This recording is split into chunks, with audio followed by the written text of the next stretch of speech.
Ciao a tutti, benvenuti al mio canale. Welcome to my channel, everybody. My name is Rebecca and I make videos about Italy because I currently live in the north of Italy, a city called Torino, and I'm from the UK, by the way. So in this video, I want to talk to you guys about contracts. Housing contracts to be precise, apartment contracts to be precise. Because of course this is a very important subject because of course if you want to live here, you want to move to Italy, you need a place to live, right? So let's get into this video without any further ado. Right, let's get into the video. So there's three types of contracts, okay, that I know about, or three popular contracts.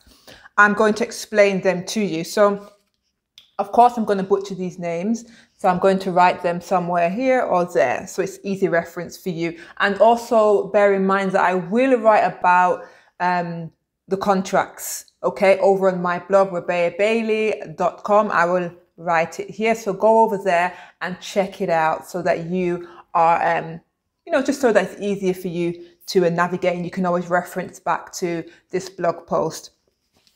All right, you see what I do? I do blog posts and I also do a video for you guys. Please remember to like and subscribe and share my videos. It helps me a lot and I'd appreciate it. All right, so the types of contracts. Contratto di localizzazione. Let's go for that one. That's the first one. So for short, they call it a contratto 4+4. All right, 4+4. This contract lasts for 4 years. After the 4 years, it's automatically renewed. If you decide to leave the property, you would need to give 6 months notice to the landlord. But you have to make this clear with your landlord before going into the property. Contract number 3, which I will write right here. Contratto di localizzazione ad uso transizionario. My Italian. Okay. This is a temporary contract for up to 18 months. So these contracts can be quite popular and they can go anywhere from 1 month to 18 months. Contract number 3. Contratto di localizzazione a favore studente. I write it right here. This contract is primarily for students and can last anywhere between 6 months to 36 months. So this is primarily for students and they prioritize students for this one. So if you're coming to Italy, maybe, and it's for a short period of time and you don't know whether you're going to stay or you're not sure, I'm guessing the best contract would be number 2, which lasts up to 18 months. Anything from 1 month to 18 months. But you also have to remember, when I looked for contracts, so when I was looking to rent, I didn't see many people offering a contract for 1 month or 2 months or even 3 months. I believe that landlords like longer contracts because it's just less fuss and less hassle for them. I also would like to add that you can find a property yourself privately, the private way, or you can use an estate agent that will help you find a property. Bear in mind that the estate agent you might have to pay more fees for for their services, of course. But some people believe that they feel a little bit more secure using an agent. So it's entirely up to you which one you decide to do. You might get lucky and you might find a private landlord and you sort a contract out there. But I just want to bear in mind that if you do go, whichever way you do decide to go, it's best off to get a contract. And I've written down a few things that should be included in your contract. So your contract must contain the landlord and the tenant's details, your personal details and the landlord's personal details, the property details. So obviously the name of the property, maybe the rooms or the different details in which it contains, because a property, you might go to rent a property and the contract is for number 9 John Garden Road, and you want to rent 10 Verdea Drive. So if anything, where any disputes were to happen, it just doesn't match. So just make sure the details are correct. The contract should also include your annual rent. So how much it's going to cost per year, per month. It should all be broken down there. Community costs. Bear in mind that these community costs can enhance your rent quite a lot. I'm going to do a video. I'm going to make a video about my costs and how much I pay. So that might make things a little bit easier for you guys to understand how much it all works out to be in the end. I'll do that video quite soon. So community costs can include cleaning the area, cleaning the stairway, elevator costs, window costs, breathing costs, you know, all types of costs, the gardener costs. We have a gardener that comes here once a week. We have the cleaners that come here twice a week, and we have to pay for that. And that can be something like 1,200 euros. So this is something that you have to bear in mind when you're signing up for a contract.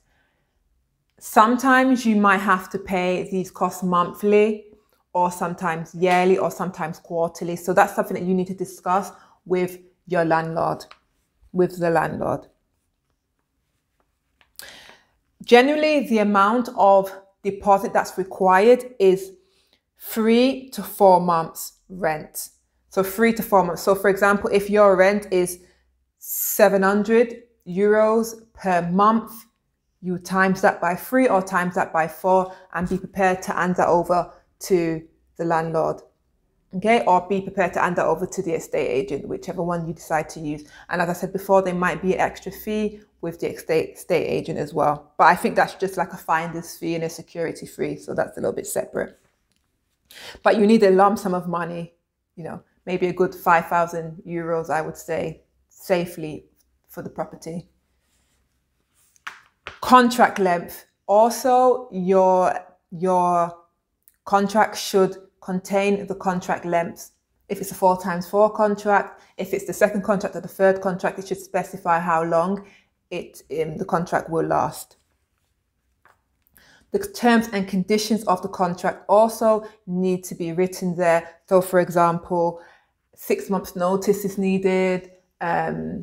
This is needed, the property needs to be returned back to its normal state. Anything that's a bit nitty and gritty that could cause you not to get your deposit back should be in the terms and conditions. So make sure that is on the contract too. Maintenance of the property rules also should be stated on there. Some places might not require you to have a dog, might not require you to have a cat. They might say not to have other people in the property, not to sublet the property, whatever. It should be written all clearly. The next step is registering the contract. The landlord will register your contract. Once everything is signed and you're happy with it, will register your contract with the Agenzia di Entrate. Okay, I butchered that. I write it here. So they will register within 30 days your details. After 60 days, the local authority, so the Agenzia is basically the taxman. So they will register it with the taxman that you are in the property. After 60 days, they will register you with, after 60 days, you'll be registered that you're living in the property. So that all your details will be on the paperwork. So you live in the house, basically. Does that make sense? After 60 days, they will register you as living in the property. Okay. Generally, you have to share the cost of registration with the landlord. So when they register it with their taxman, you have to pay, you have to split the bill basically, and you pay some, they pay some to register it. Let's talk about taxes. If your landlord decides to declare his gains from you in his yearly tax returns, his annual tax returns, you have to pay 50% of the fee for that. And you also have to pay 100% of the stamp duty. It's important to know about these costs and these hidden costs before entering into the contract or before deciding to rent in Italy. I don't know how many landlords fully declare their taxes. I don't know how it works. You might never come across this. You might never have to pay the stamp duty or the 50% of the registration fee. When you arrive here, you might find that there's some landlords that you meet them and there's no contract. And you might not understand this. Maybe to rent a room, it's quite interesting. When you want to rent a room, maybe they don't do all this contract stuff. And it basically leaves you in a position, if you do decide to rent the room, it can work as a positive and a negative. If you don't have a contract, it's hard to maybe sign up for a doctor's or to get your residency, because when you get the residency, the police officer needs to come to your house to see that you live in the property, etc., etc. But if your landlord is taking money in the black and you don't have a contract, they're less likely to want, of course, the authorities to come in to see where you live, because they're not paying taxes, or maybe it's not official, or for whatever reason. So if you do ever get a contract that's in the black or there's no contract, just bear in mind that eventually, in order to move forward, you are probably going to need a contract. And some places do ask for contracts when you're signing up for your residency, as I said, or just another just to progress or to move on. A lot of them would require you to have a contract. There are people, as I said to you before, that do take money in the black, and